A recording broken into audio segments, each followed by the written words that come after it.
What up, is your boy T-Bird here in the reaction. First thing first, RIP to Tim Curry, who we sadly got the news of him passed away last night. So today's gonna be wrestling reactions as well too. So yeah, I'm going to keep my regular schedule program as I mentioned in my previous videos. Not to throw anything off. So that being said, we're gonna check out one of the videos I kept pushing it back for a long time to fit other videos out the way I wanted to get out the way quickly as well too, and that is the lost art of finisher from WrestleFun. A lot of people have said that how nowadays wrestling with finisher people are barely kicking out finishers no more, are barely staying down for finishers. Some original finisher has now become regular moves. Some even become moves that wrestlers will spam constantly as well too. One of them being the super kick, now the Destroyer, the DDT, and many others. So without further ado, we're going to look at this video about the lost art of the finisher. Let's get it.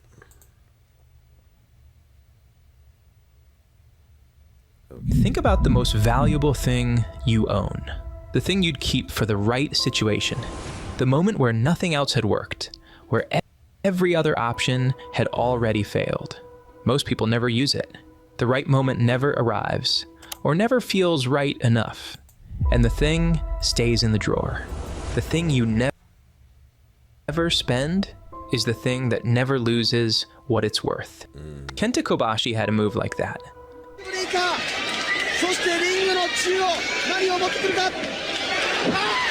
The Burning Hammer. An inverted death drop. He lifts you face up into a fireman's carry, flips you headfirst toward the canvas, and drives the crown of your skull directly into the mat at full velocity.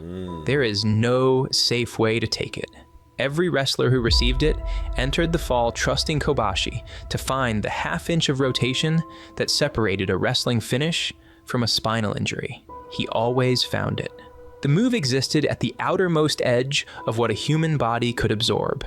You don't reach for something like that casually. In a career spanning 25 years, across thousands of matches, in front of millions of people, Kobashi used it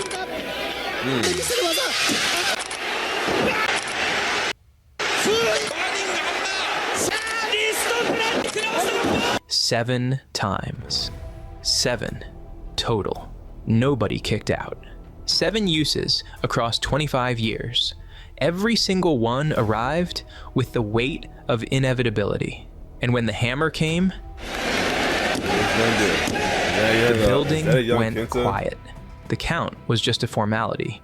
The verdict had already landed. Selling souvenir at the University of Georgia in Athens. Goldberg's verdict took 13 months to build. July 6th, 1998. The Georgia Dome. 41,000 people, and they have come to watch one thing happen to one man. Hulk Hogan is the most protected wrestler alive. 15 years on top. He does not lose clean, ever. And everyone in that building knows it. Goldberg is 13 months into his professional career. 107 matches, 107 wins. A streak built on a single promise the audience has watched him keep every single week. Spear, jackhammer. It ain't who's left, it's who's next! Hey! Done. That was the formula. The match is short, Hogan does Hogan things. The leg drop lands. Goldberg kicks out, and 41,000 people make a sound they had not planned to make, because a move that has ended careers for 15 years has just been absorbed by a man who has been in the business for 13 months. The crowd has understood what that means before they have words for it. Then I'm back. I think I'm back. No, it's frozen. All right, hold on a second. I'm bad. Let's keep going. Let's go. But yes. make a sound they had not planned to make, because a move that has ended careers for 15 years has just been absorbed by a man who has been in the business for 13 months. Crazy to think about that. The crowd has understood what that means before they have words for it. Then Goldberg comes off the ropes. The spear hits.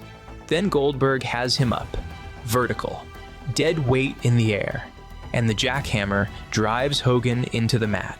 41,000 people arrive at the same moment simultaneously, releasing 107 weeks of accumulated certainty onto a single finish. The sound comes before the bodies move, before anyone decides to stand, before the count starts. That is what a great finishing move sounds like when it lands on the right man at the right moment. This is the story of how professional wrestling earned that belief and then spent 30 years losing it, match by match, year by year. The finishing move wasn't an art form first. It was a logistical solution. In the territory era, before Vince McMahon's national expansion, before pay-per-view, before any of it, professional wrestling ran on weekly loops. The same two men worked the same match across 5 different towns in 5 nights. Memphis Monday, Louisville Tuesday, Evansville Wednesday, Nashville Thursday. The finish had to look irrefutable every night. Word of mouth was the only advertising that mattered. If a finish looked weak in one town, the next town already knew. Promoter Bill Watts made the standard explicit for his referees. Count what you see. His exact instruction to anyone who worked for him, I don't care if that son of a bitch has a heart attack in the middle of the ring and dies. You will roll him on top of you for the 3 count. The count was law. Once the finish landed, the matter was settled. The referee counted what he saw. Nobody wrote this rule down. Nobody had to. The whole fiction of professional wrestling, the belief that what the crowd was watching was a real contest, depended on the finish meaning something absolute. Out of this necessity, something else grew. The finishing move became identity. The move and the person became the same object. Uh-oh, look out.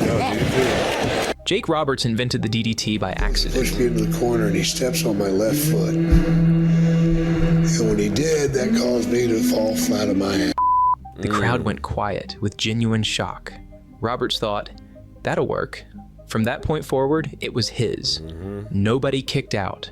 Not once. And not to mention, apart from most people who use DDT, this man was like over 6'7", like 6'7", ain't that's very tall. So imagine somebody that tall have you in the head like and drop you down those will too. Let me double check.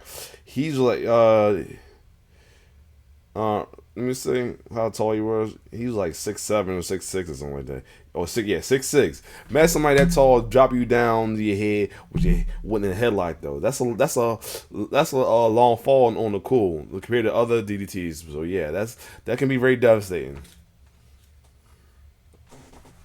If Roberts locked in that face lock, every building in the world leaned forward because they knew what was coming and they knew there was nothing on the other side of it.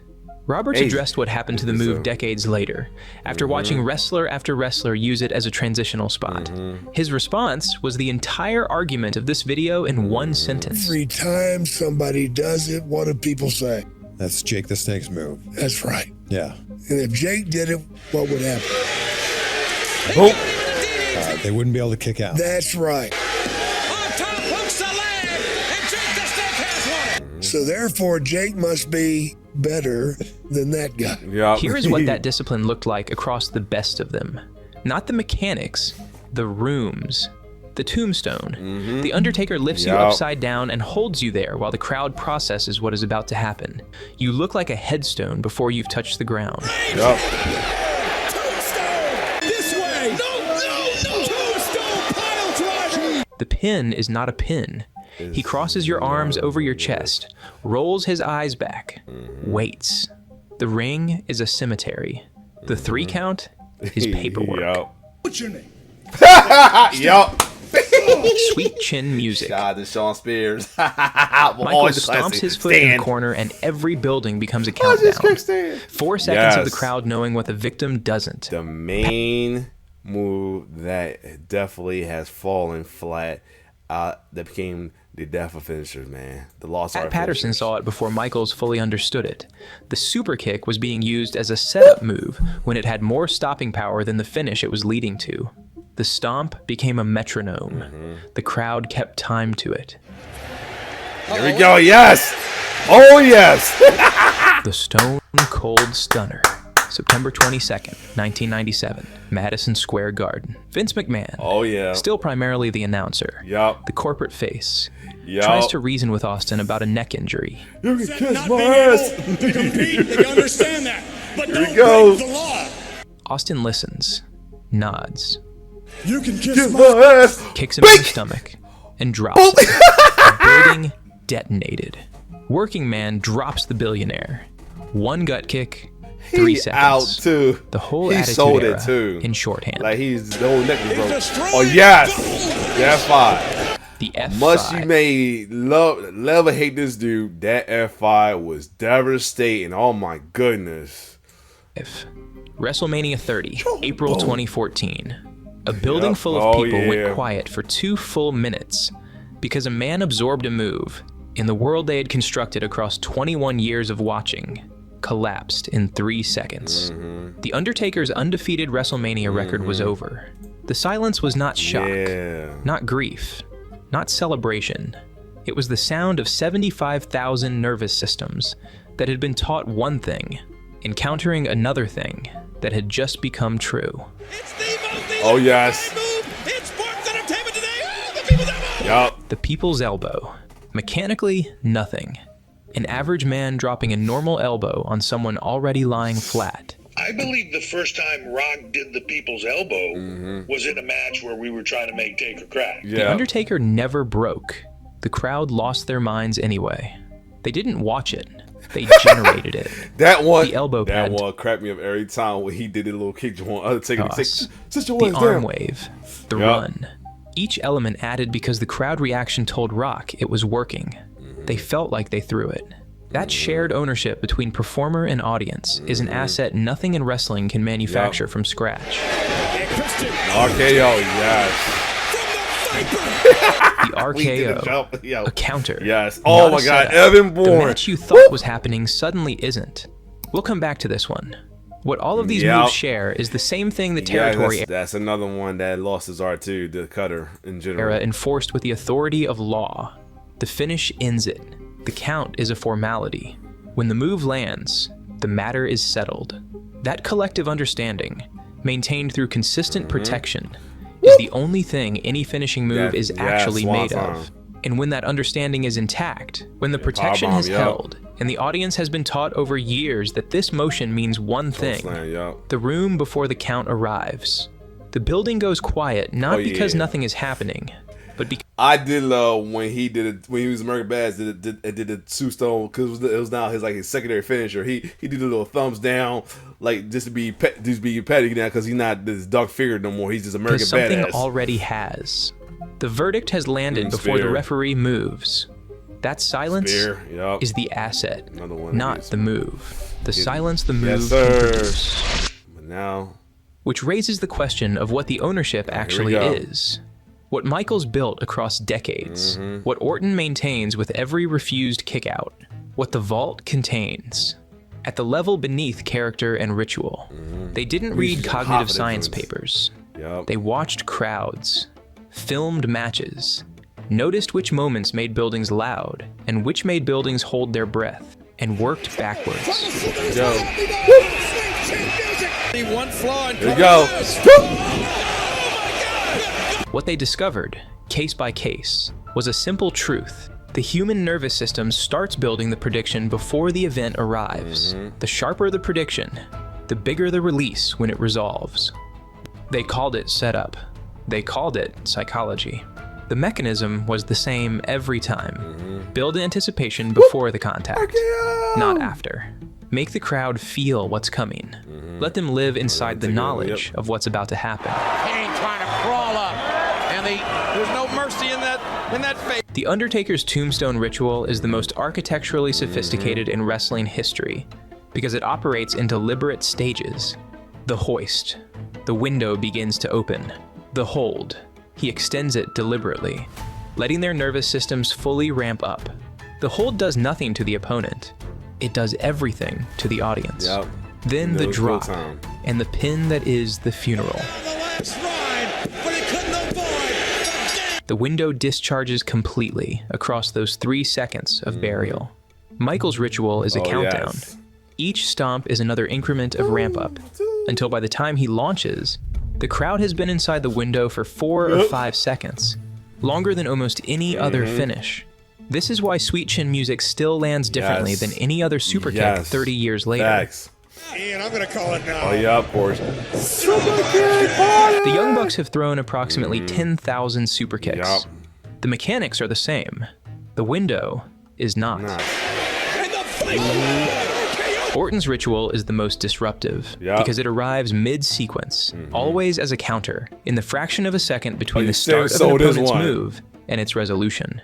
The audience is inside one window, the RKO fires, and it resolves a completely different prediction. Young Cody. He showed it too. Before the first one has closed. Deuce. WrestleMania 31, Yup. Seth Rollins launches for the curb stomp. Orton catches him mid-air and drives him face first into the mat, before Rollins has completed the thought. The building understood before the referee moved. 12 years of protection had taught them what this landing means. Dallas, boy, he's... I mean, DDP. DDP pushed it one step further. He studied his own footage frame by frame, adjusted the timing, added the hand sign. Eventually, tens of thousands of people would form the diamond and scream bang in the fraction of a second before the cutter landed. The crowd was generating the window themselves, opening it, holding it, closing it simultaneously. When the cutter landed, it was 60,000 nervous systems releasing at exactly the same instant. Now, take that belief away. Take away the certainty that this move, if it connects, ends the fight. The window stays closed. The ramp up does not happen. The move lands. The count begins. And the brain is processing a checkpoint rather than a verdict. The crowd still makes noise. They have been conditioned to make noise at near falls. But the noise is different. One is a release. The other is an acknowledgement.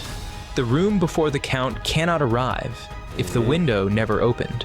And the window only opens if the audience believes. And belief requires exactly what Kobashi practiced for 25 years. Here we go. Every culture has understood this without being taught it. The rarer the thing, the heavier it lands. Dragons are always singular. Every mythology that survived long enough to produce a legend kept it that way. The dragon comes once, from outside the known world, and reorganizes everything around its arrival. A world with many dragons has a dragon problem. Taxonomy, where there should be terror.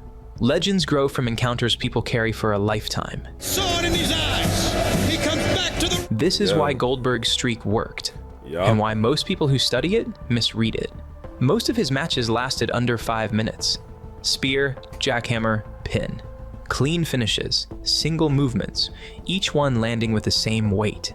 Watching Goldberg was watching a man complete a ritual. And yet, on July 6th, 1998, 41,412 people filled the Georgia Dome in Atlanta to watch him challenge Hollywood Hulk Hogan. The biggest star in the business, in the building that WCW had turned into its cathedral. And the crowd didn't just cheer.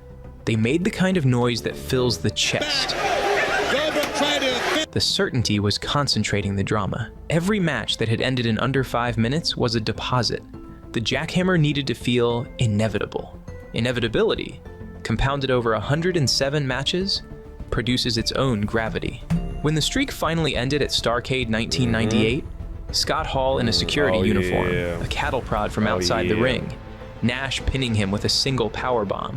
The arena went silent, grieving. The response of people who had completely trusted something and watched it be taken. That grief was only available because every match in the streak had told the same true story. This ends the same way every time, without exception. The contrast is Sting's Scorpion Deathlock. In 1990, the move was a verdict. Opponents who got locked in, tapped, or passed out, or got counted down. The submission meant something because it held. By 1997, Sting was applying it to main eventers who muscled through, reverse position, countered to their own finisher. Right. The exact same move, applied to the exact same body part, but by the second or third time an opponent fought through it in the same match, the crowd had reclassified it. A spot, something to build through and absorb. The Burning Hammer was immune to this because Kobashi refused to let it become ordinary. Oh, wow. The move existed in every match he entered as a fact about reality, a loaded weapon that stayed holstered, and the dread of it was its own drama. The audience understood what happened on the rare occasion they saw it. 7 uses across 25 years. Every single one was a full stop. Nobody decided this should happen. There was no meeting, no memo, no point at which a room full of people agreed to trade the silence for the arithmetic. What happened was slower and stranger and more human than that. What happened was a heist. Every person who took from the vault had a receipt. The star needed protecting. The villain was too popular to lose clean. The match needed a peak. The runtime demanded a near fall. All of it defensible. All of it spent from the same account. The vault does not know about justifications. It tracks the balance.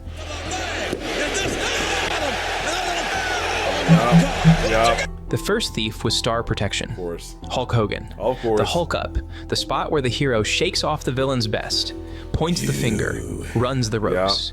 The first time a finish landed on Hogan and accomplished nothing, it was extraordinary. The crowd didn't know what to do with it. Right. That's the miracle version. By the 100th Hulk Up, the crowd knew exactly what to do with it. Wait for the big boot and the leg drop, and go home. The exception had become the formula. Nobody noted the moment the first became the second.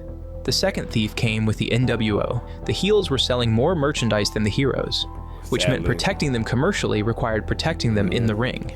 That's why you have fans loving villains over heroes, especially in wrestling these days. I mean, granted, NWO was revolutionary, but... Finishing moves started landing on people who mattered and producing near falls instead of conclusions. They stopped being endings. They became the part of the match right before the ending. Then came the exception that was also a masterpiece, and that's the most dangerous thing an exception can be. WrestleMania 17, Houston, April 1st, 2001. Everybody's doing each other moves and they kicked out. But here's what made it work. Every kickout served the story. Austin couldn't put Rock away cleanly because the match was about what Austin was willing to become to keep the title. Every kickout pushed him one step further past his moral limit until he was standing over the Rock with a steel chair. Strip the story away, and you have a sequence of moves that shouldn't have failed, failing.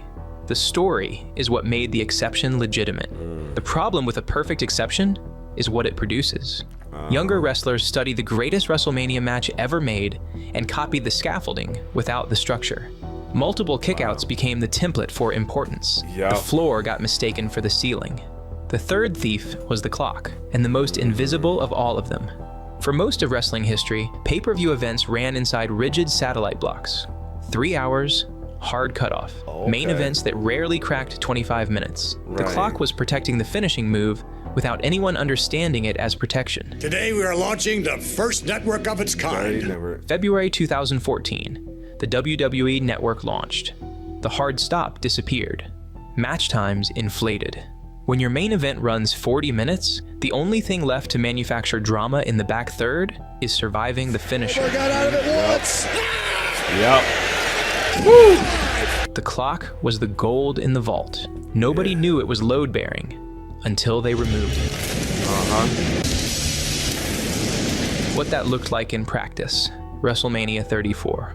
Roman Reigns versus Brock Lesnar. The F5 had silenced 75,000 people in the same building type 10 years earlier when it ended The Undertaker's streak. At WrestleMania 34, it was an obstacle, a step in the sequence. Reigns absorbed 5 of them. Fifth F5 on Roman Reigns. Not to build towards something, but because the match had time left. Somewhere in the arena, a group of fans batted a beach ball around for several minutes. Contraband inflatables. This around time, folks was on some BS with Dudley. I mean, I guarantee he wasn't their best run, but They was on some serious BS with that though, for real. More engaging than the Universal Championship match happening in the ring. The crowd in New Orleans chanted, "This is awful." They were not wrong about what they were watching. They were watching arithmetic. The year after, Rollins beat Lesnar at WrestleMania 35 with different problem, same structure. One established that one wasn't enough. 6 months later, at Hell in a Cell, Rollins faced The Fiend and threw that same move somewhere between 11 and 14 times. The Fiend absorbed every one. The referee eventually stopped the contest because Rollins had produced a sledgehammer, and there was no other resolution available. The crowd in Sacramento chanted,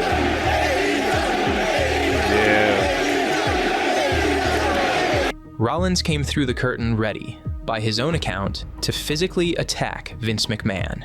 The curb stomp had traveled from WrestleMania weapon to irrelevant obstacle in 6 months. Same move, different meaning, because meaning is not in the mechanics. It makes sense where people have a different feeling about it. It is in the belief, and belief had been spent. The sixth thief was a personal grievance, and the most clarifying case of all, AEW Dynamite. October 27th, 2021. CM Punk, 2 months back from 7 years away from the business. He hits the go to sleep on Bobby Fish. The referee's hand hits the mat 3 times. The match is over. Bobby Fish kicks out after the 3 count. After the hand has completed the 3rd slap, he kicks out. Fish explained himself later. He was petty about the GTS. The move was created by Kenta, a Japanese wrestler whose work Punk had absorbed and borrowed from without publicly crediting. Fish decided, on this particular night, in front of this particular live crowd, on national television, that his grievance was sufficient reason to override the contract. A finishing move only looks devastating because the person receiving it agrees to stay down. That agreement is the entire architecture. When one person decides a grievance supersedes it, the fiction breaks in front of the audience on the exact night that was supposed to announce something. The Vault does not have a special reserve for grievances. The balance after the match is when I have a hard time respecting my opponent. The receipt was real, and the silence had gone with it, replaced by arithmetic. The crowd counting kickouts the way you count down from a long number. Not afraid, not invested, just keeping track. Oh, shit. Everything falls apart. You watch a finisher land, and your brain runs a checklist before your body processes the impact. How far into the match are we? Is this the right card position? Has the heel had his heat segment? You know, before the referee's hand completes the count, whether this will end it. You are auditing. The crowd wasn't trained out of caring. They were trained out of feeling. And a crowd that can't feel the landing can't feel the loss of it either. Every kickout is a small victory against belief. 30 years of them, made by people doing individually rational things that all pushed in the same direction. A language doesn't lose a distinction in a single conversation. The gradient wins through accumulation, which is what makes it invisible while it's happening, and obvious once it's done. AEW launched in 2019 with a stated mandate. Wins and losses matters. Finishes that feel final. In their best moments, they prove the alternative is real. Feet. Shoulders are down. Kenny Omega's One-Winged Angel has never been kicked out of in AEW. At Full Gear 2021, Hangman Page spent 25 minutes preventing Omega from lifting him into the electric chair position, not surviving the landing, avoiding it entirely, because surviving was not available. Angel! No, Hangman escaped! He escaped! The tools are not broken. Then, January 2024, Samoa Joe's Muscle Buster, decades of protection across multiple promotions. Another one. That's Hook another absorbed one a second and stood straight up. Joe addressed the backlash with mock horror. I thought it was damn travesty myself. I agree with y'all. It was ridiculous, and I can't believe it happened, and it's disgusting, and it's wrong. Let's get together. Man, we get a petition. Where's the petition? I haven't seen a petition yet. Are y'all serious about this? He was joking, but when a veteran is unbothered by a rookie absorbing his most lethal weapon at the count of 1, the era of protection is already over. The joke confirmed what the room already felt. Tony Khan decides wins and losses. The moment-to-moment sits with the wrestlers. AEW was built on creative freedom, which means every wrestler is individually chasing the pop, the 5-star rating, the match of the year conversation. Without central authority enforcing limits on that calculus, the gravity of incentives pulls toward more. Another near fall. One more kick-out. AEW did not fail to protect finishers because they did not care. They failed because caring is not a system. A finishing move is a threshold, the half second before the count, when the room understands the contest is already over. That is what the silence is. Over 30 years, the finishing move has been reclassified as a waypoint, not a place where things change, a place you pass through on the way to somewhere else. The difference between a threshold and a waypoint is invisible from the outside. Both look like a finishing move landing. The difference is entirely in what the audience believes happens next. Finisher credibility accrues through discipline and loses value through use. Nobody owns the account. Nobody is accountable when it depletes. When it empties, the silence goes with it. Last one, people who held them. Some people fought the entropy. Not many. But they exist. And watching them is watching something different happen in a crowd. Because when the consequence is real, the fear is real. And you can hear it. Start with Cesaro, because the reason nobody discusses him in this conversation is exactly the point. From his main roster debut in April 2012 through early 2014, 22 months. Cesaro! It's The Neutralizer was not kicked out of. Not on free television, not on pay-per-view, no, it wasn't. Not in squash matches, not in title matches. The move landed and the match ended every time. With no institutional support, on a roster where finisher credibility was being eroded at every other level by a man who never headlined WrestleMania, nobody gave him the booking moment that would have cashed the asset. The vault was maintained. The withdrawal never came. That is not a failure of protection. That is a failure of the business around the protection. The lesson? This is available to anyone, on any level of the card, willing to refuse kickouts for 22 months, until the audience's model has updated to match the truth. Oh my God, the days! The days. You may not like Corbin, but that move, barely, I think only one person kicked, I don't think anybody kicked out of it. That's thought about that. Baron Corbin protected his finishing move for 6 years.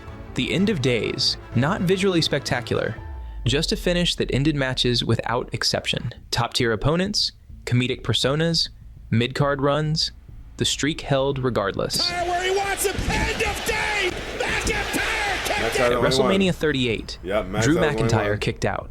First time after 6 years. Corbin said afterward, The WrestleMania came and I was told that was happening, and I was not thrilled by any means. It was not my call, and we did it, and it's done. So that's all I can say. The building found out how much they had believed it in the moment it stopped being true. 6 years of deposits, 1 withdrawal, a crowd discovering their own investment. Randy Orton has a rule. He will not hit 3 RKOs to win a match. His exact words in 2024, I'll never hit a guy with 3 RKOs to cover him and pin him. I'm not going to dilute my finish. That is always going to be a kill shot, and I can hit it out of nowhere. The part that gets missed is institutional. Early in his career, when opponents lobbied to kick out of the RKO for their own credibility, and Vince had a huge hand to play, because when I would be wrestling somebody and I was younger and they would want to kick out of my finish, Vince would pull me aside and say, we're not going to do that. We're not going to let that happen. Individual conviction plus institutional authority, held simultaneously across 2 decades. That combination is what the AEW case study proves is necessary. Individual conviction alone, distributed without enforcement, erodes. The RKO in 2026 produces certainty when it lands, because institutional authority backed him every time someone in a room argued for the exception. The proof of concept was already there. A championship changed hands without the finish being kicked out of. The move's protection intact.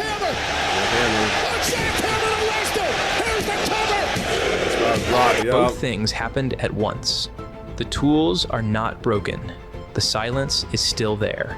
The account can still be maintained. It requires only the one thing the business keeps refusing to treat as non-negotiable: the decision to protect the finish absolutely, backed by someone with the authority to say no when the room argues for the exception. Roland Barthes watched professional wrestling in 1957 and understood the whole point immediately. It is the spectacle of justice made visible. The villain does wrong. The hero suffers. And then, in a single, unmistakable physical act, the world corrects itself. The 3 count is not a game mechanic. It is the moral universe asserting its reality. Cause and effect, completing in front of witnesses. You cannot make justice feel just if the audience is timing it. The word legendary used to mean the thing that had passed through time and kept its power. Open any sports broadcast and count the seconds before you hear it applied to something from last week. The form of the thing, the gesture without the referent. Hook kicked out of the Muscle Buster at 1. Cody Rhodes hits the Crossroads 4, 5 times in every major match. The crowd counts along because they already know the number. And once you know the number, you are doing arithmetic, not watching a contest. The video game put 3 executions required for a pinfall and called it an accurate simulation. Seth Rollins threw his finisher 14 times in one match, and the referee stopped the contest anyway. Each decision was defensible in the room where it was made. The sum of them is disenchantment. What do we owe? The debt that accrues not to a person, but to the thing itself, to the gesture that has been kept meaningful through accumulated care, and that only exists at all because someone, in each of the moments where it was easier not to, decided to protect it.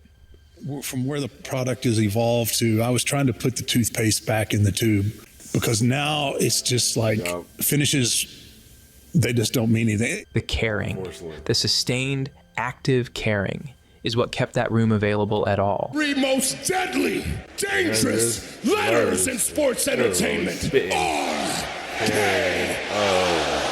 Kobashi used the burning hammer 7 times. He understood that the weight of a consequence is entirely in how seriously you take it, that the weight of the landing is the product of every occasion you chose not to land it, that 7 means something because of all the times the number could have been 8, 9, 10. And the answer was, not yet. This has not earned the real thing. 7 uses, 0 kickouts, 25 years. Wow. That is a man who believed in consequences. Indeed. And the audience believed him, completely. The way you believe something that has never once given you a reason to doubt. And in the matches where he carried that move into the ring, and the crowd felt it present in the room like a fact about reality, they were afraid of what the move represented. The thing that happens when everything catches up with you. The ending that does not have another ending behind it. We have been softening that ending for 30 years. 1 kick out at a time. 1 survivable consequence at a time. The crowd adapted. They learned to call the arithmetic suspense. They went home mostly satisfied, mostly entertained, mostly fine. Mostly fine is not what the silence is for. Right. The silence is for the moment the consequence landed and the room understood, before being told, that what it had just witnessed was real, that the thing it was watching had stakes, that the ending was the ending. Somewhere, Kobashi is still leaving the hammer in the drawer, and the room is still waiting. Oh wow, he got nothing about interests. That's interesting as well too. I'll check that out another time though. But yeah, most of it is facts though. I mean, some of the finishers had lost their art. It lost the edge, and he's lost, the ending as well too. You know what I mean? And it's a lot to be blamed for as well too. What y'all think? Has the art finisher really been lost? If you like my reaction, just like, share, subscribe to my YouTube channel. It's your boy T-Bear signing off. One love.